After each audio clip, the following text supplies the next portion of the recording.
Can I do that? Does that work for transcription?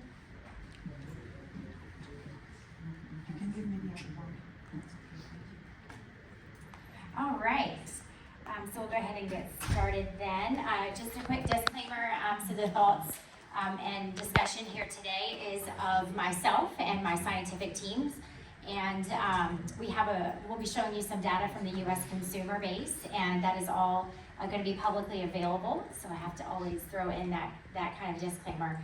First, we're just going to talk briefly about ARAC and why it's important to understand from our perspective the innovation and product development process. We're then going to cover some regulatory framework examples across the entire world. I'm going to talk about what leads to a successful product launch and those pillars of success, and then end with the U.S. opportunity for products to come to market within the United States, and then finally give you guys some examples of exactly what the consumers in the United States are saying about their tobacco and nicotine products.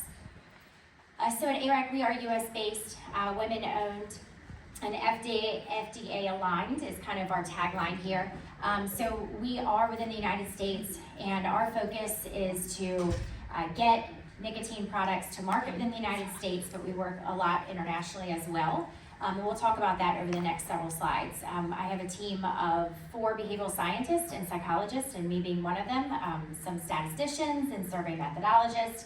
And we have a background in product development innovation with 10 years of experience within the nicotine and tobacco industry. Really where we like to start in the entire process is when there is an idea or a concept about a new product. And this falls in line with the whole innovation and the product development cycle. Oftentimes though, there are companies that come to us and they've just purchased a product or a brand from someone or another company, and they're trying to get it to market. And we will assist them with a regulatory strategy to get that product to market wherever they are in the world.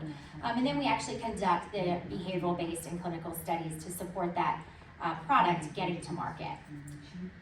We have, as I mentioned, 10 years of experience within the industry, spanning across a variety of different nicotine tobacco products, from combustible cigarettes all the way through to what is really popular, as we can see here today, the oral novel nicotine space, ends products, cigars, and smokeless tobacco. So now for the good stuff. So really, when we think about nicotine and tobacco, it really is a public health situation as well as a consumer choice situation, and it is a global issue. And oftentimes what we see in our space is that sometimes they can be in 2 different camps. So we have some folks who are solely focused on nicotine products from a public health perspective. And if anyone is familiar with the U.S. regulatory pathway, you certainly know that appropriate for protection of public health is the key factor when the FDA is reviewing your application to authorize your product to market. However, there's also another side of the coin, which is focused on consumer choice. And a lot of companies out there believe that, as long as I am, or my consumer base is of age to purchase the product, I should be able to market and sell my product to them. I know we come from a camp of both of those can be true at the same time. And it really does then depend upon your regulatory framework within your country as far as which of those sides you're going to lean on. Obviously then within the United States, we lean more on the public health side, but certainly there are advocates that also believe in the freedom of the consumer choice. And again, this really is a global issue, and I think walking around the halls here today, you can see that. We have a lot of US-based companies and clients, and we also have international clients. And it's very interesting to see that the United States, while it's a huge opportunity to get your product on that market, which we'll see in a few slides, it also can sometimes be limiting in some people's minds, and that it's too difficult to get to market, and that consumer choice should be driven getting those products to market, and that public health should be kind of less of a concern, but really within the US, that is our primary focus. So if we think about how this all plays into innovation and product development, so on the right-hand side, you see a picture of the standard product development process. So you do a little bit of research, you have an idea, you have a concept, you have some testing, some prototypes, you're gonna revise it, you're gonna market it, and then you're gonna launch it. And the key here, which we're going to see in a few slides, is the difference in the innovation and the product development process across the world. what is really important when it comes to product development and the innovation space is that you are getting rapid, iterative feedback for your consumers so that you can revise your product and you can get it to the market faster. Two main questions that we like to ask at this stage. First is, what are the gaps, the market gaps? What are your consumers' wants? What are your consumers' needs? What are they missing? What are they looking for? The second question, which really comes into play as being an important question that we'll get to in a little bit, is what are the consumers' current life situations? And as a psychologist, this is where I could spend many hours. So what is the cost threshold of a potential product as it comes to market? The access of that product, which I know Mark just talked a little bit about. What about the family situation? Do they now have kids at home? Are they now taking care of their sick parents? Do they have willingness to put down their cigarettes? And then how does that change over time?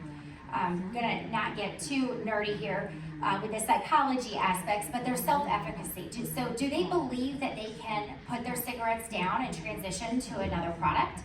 Do they have beliefs that they know how to use this new product? That's called self-efficacy. Their personality factors, their psychological, their mental health, their physical health, their work environments, and public information that also Mark alluded to, where there's misinformation out there about the risks of these products in comparison to combustible cigarettes. So let's look how then the various regulatory frameworks across the world, and these are just some examples, differ. So here in the United States, where we are, and we work with our, again, international clients to get their products onto the market. We're dealing with the FDA, we're dealing with CTP. These are all of the steps and aspects of an application that need to be submitted to the FDA for them to review whether or not your product has the scientific evidence backing it that will be appropriate for the protection of public health, that will then potentially lead to an authorization. Many studies and many years, and I'll get to a more detailed slide in just a second.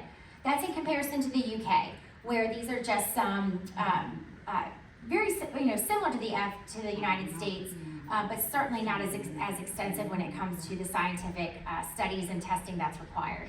In India, there's a nicotine and tar content testing, and then your product can potentially be on the market.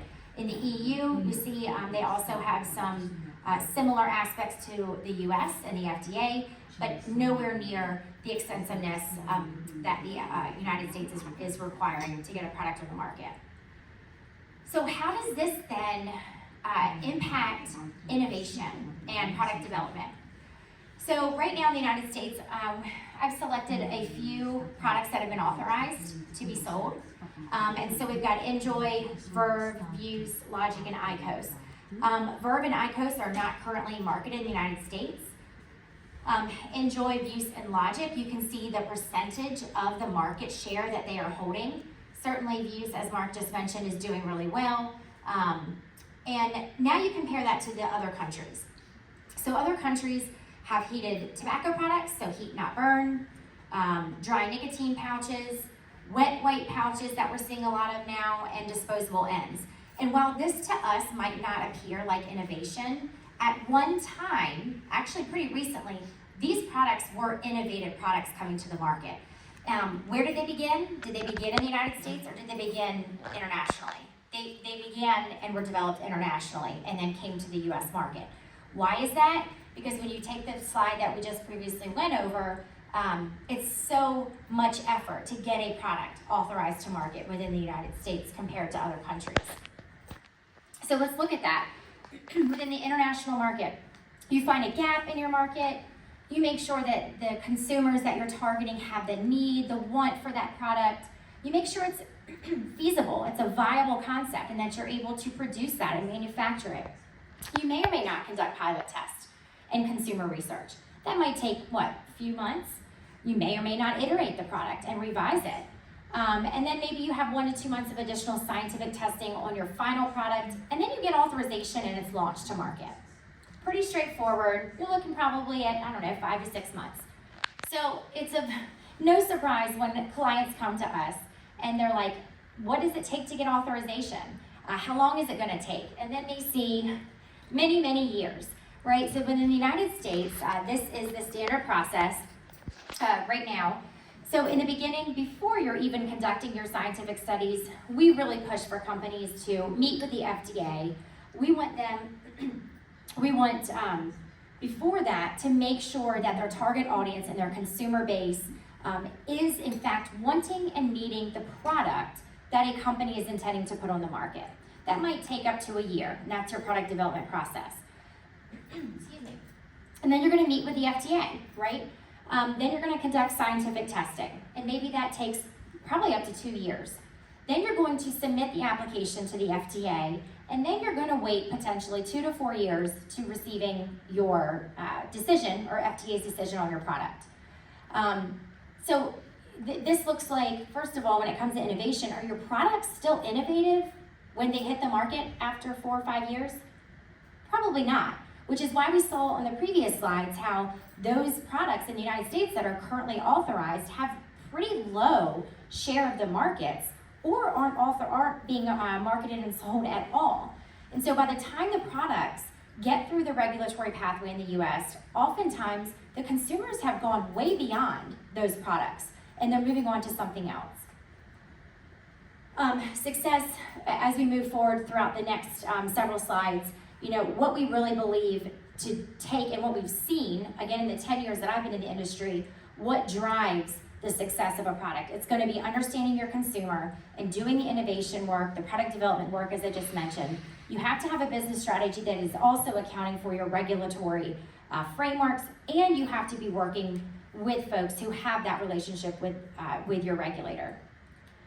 And so we look at then product launches. Again, it is a global issue. It is something we all should be concerned about, whether or not you want to get your product in India on the market or in the United States. And I just, the slide I just showed, it really looks like it's grim, and a lot of people look at the timeline and look at the cost and they say, this doesn't make any sense. However, the opportunity within the United States is huge.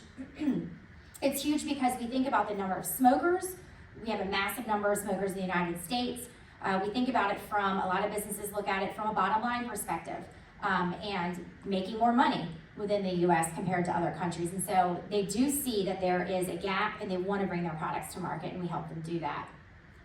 So what is then the opportunity? So when you're trying to get a product to market authorization into the US, really primarily you're looking at a PMTA and MRTPA, but it really all starts at a PMTA. Before conducting the studies for a PMTA, we typically like to tell companies to submit an ITP, an investigational tobacco product application, and this informs the FDA that, one, you're really serious about conducting the science, and two, like I just mentioned, it really helps develop the relationship with the regulator. But the PMTA, again, that's going to be your pre-market tobacco product application. Your MRTPA is going to be your modified risk tobacco product application, and that's going to be your ability to provide a reduced risk or a reduced exposure claim onto your nicotine tobacco product. And if you would like to see it in a nutshell, this is what the PMTA process looks like. These are all of the studies. We call them modules, really, but under each module, there are going to be many different studies. I guess these are the main topic areas within the application. Just highlighting here, our organization is responsible for oftentimes the Module 2, Module 5, and Module 6 studies.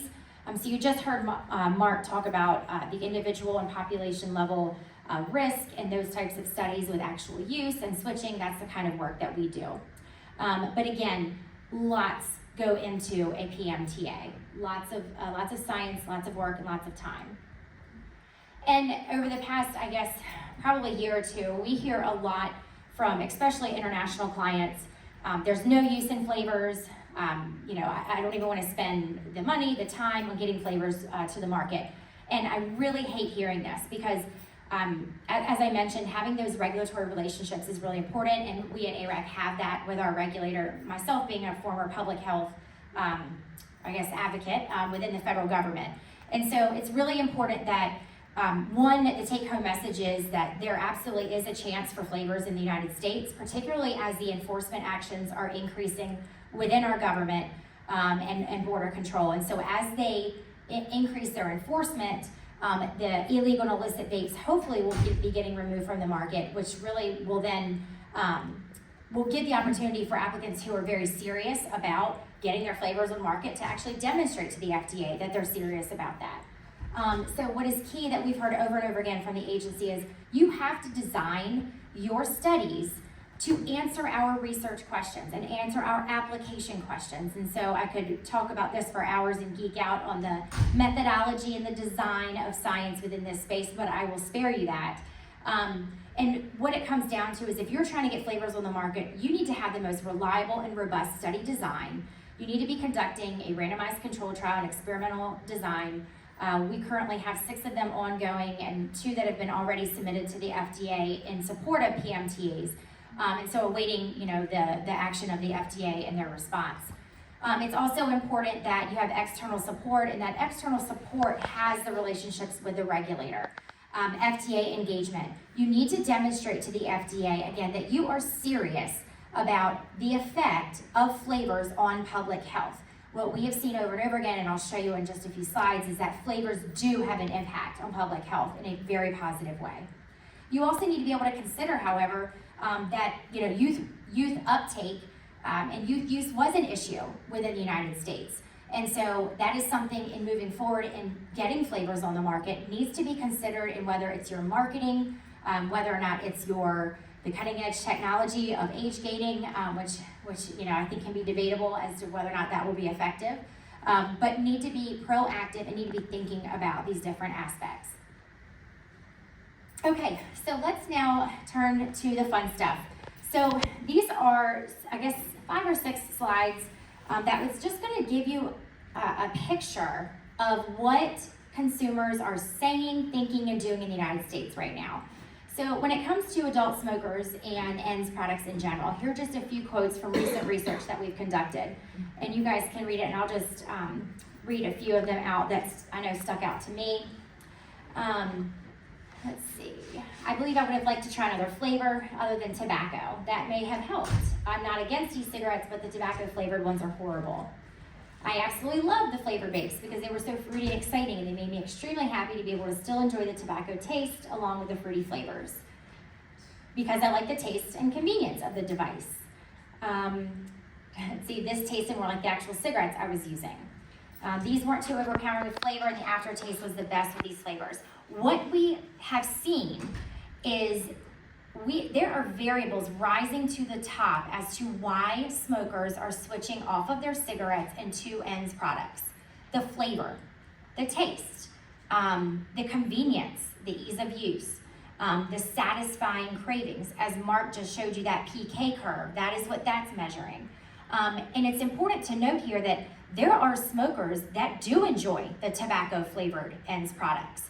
And so when you look a little bit into some of these, and then there are, hundreds and thousands of these that we have, it really comes down to you need both. You need flavors and you need the tobacco tasting ENDS products to be most successful at a broader benefit to the U.S. population.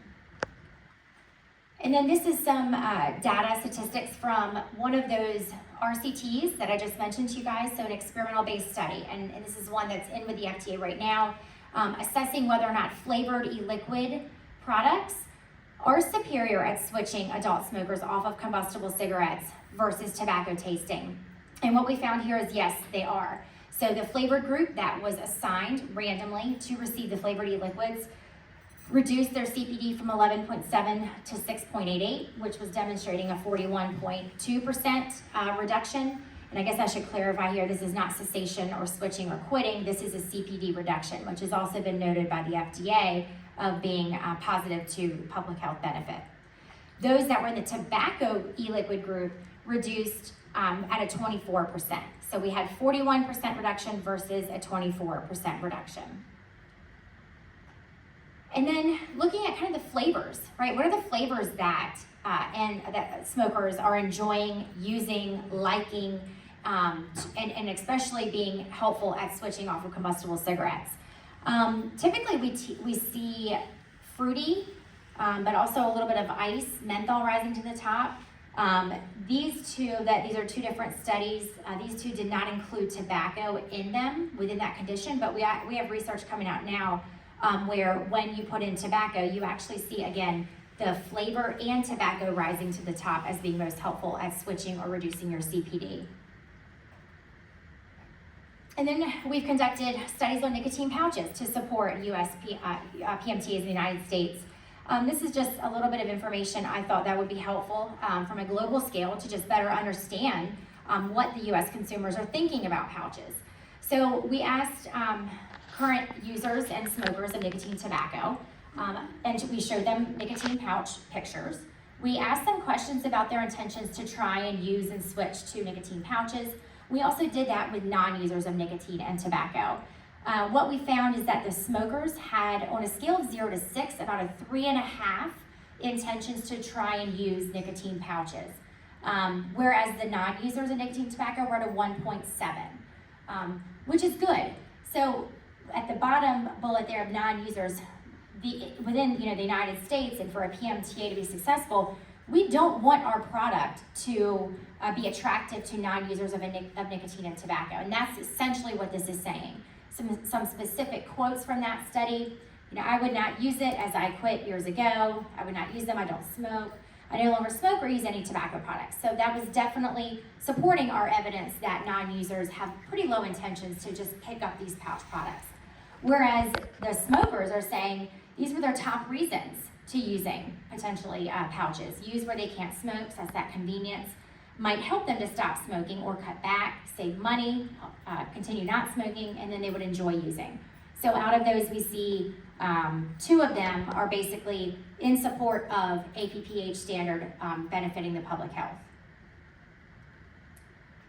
And then when we actually exposed smokers to pouch products, here are some of their quotes, and they were actually using pouches and lozenges and gums for 6 months. The first one is really important. As you're thinking about product development innovation internationally, I think there is a huge gap for the female population, particularly in the United States. And this is a great quote. The pouches, I know that they say you don't have to spit, but my entire life I grew up in a farming community. The boys in high school dipped. The men that worked in the factories dipped. And you saw spit cups and spitting everywhere. I have such a hard time swallowing while I have a pouch in my mouth. So this is one of those factors where their incoming perceptions, their incoming beliefs, their past experiences are going to impact whether or not they have intentions to use a product, and when they're presented with a product, whether or not they're even going to pick it up or be willing to continue trying it. There is that perception when it comes to the pouch space, especially in the United States, that it is a male-dominated product and market. I also like the third one. It probably took a couple months just to get in the habit of maybe turning towards the blank pouch products instead of turning towards a cigarette to make it a habit. This goes back to one of the points I mentioned earlier as well, which is it takes time, which is also why the FDA is asking for long-term behavioral data to see if you switch short-term, do you continue switching? Does it take 5 or 6 months to switch? And so sometimes, we do actually use studies for 6 weeks, which is perfectly fine for that specific purpose. But when we're looking at the opportunity of a product to benefit the public health, we really want to see more long-term studies. And I think it would be to, honestly, the industry's favor to do that because it does take time, particularly in the pouch space. You go from smokers who are used to doing a hand-to-mouth action, and now you're placing a pouch, what they foresee as a foreign object in their mouth, and they have a completely different experience than smoking cigarettes. And so that's going to take time to adjust to. And then finally, we have conducted a lot of research on human factors, label comprehension. So it's really important if you're trying to bring your product to market in the United States, you have to keep in consideration, are you giving the appropriate information to users so that they're going to use it as intended and not misuse it?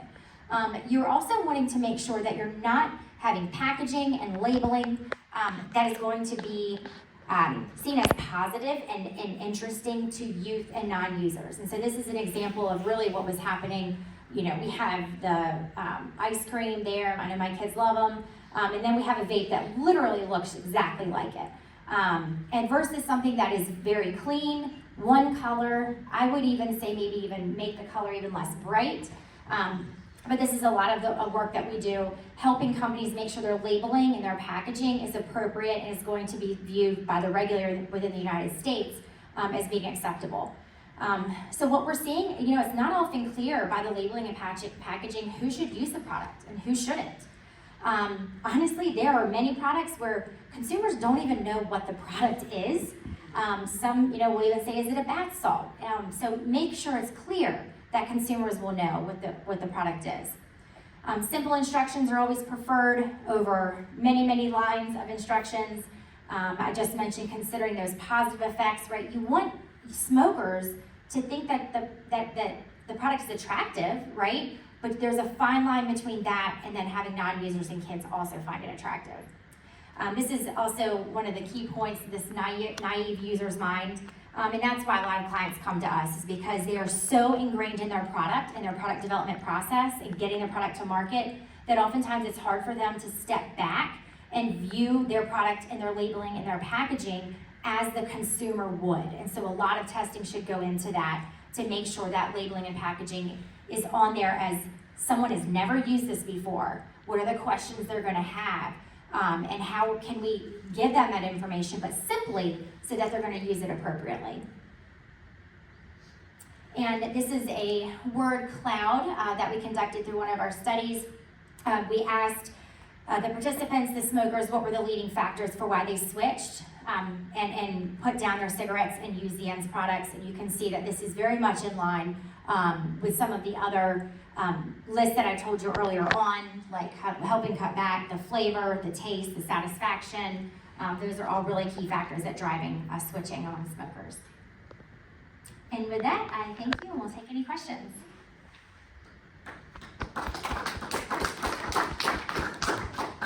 I'm really sorry we have like